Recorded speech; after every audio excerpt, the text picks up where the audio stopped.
In our research, we show that fertility is decreasing in bad times and increasing in good times of the economy.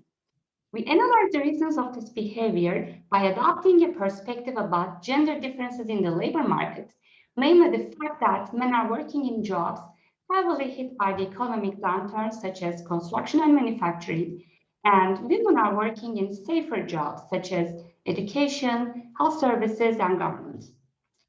Both the theory and the empirical evidence on how fertility should change with respect to the economic environment is not very straightforward.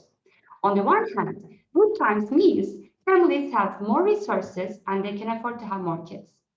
On the other hand, good times are the most expensive times to have kids when we consider foregone earnings incurred by women because they typically need to take time off to raise kids. However, a typical recession means it is the man who loses the job and women becomes breadwinners in the family. So as bedtime breadwinners of the family, women cannot afford to take time off to have kids. Understanding the mechanisms that families consider in responding to economic shocks is important to produce effective policies, especially in a world where fertility is below the replacement rate. Acknowledging gender differences in the labor market is important, not only to achieve gender equality, but also to understand how these differences might affect other outcomes such as fertility. We show that segregation in the type of jobs men and women are working creates a within family insurance mechanism.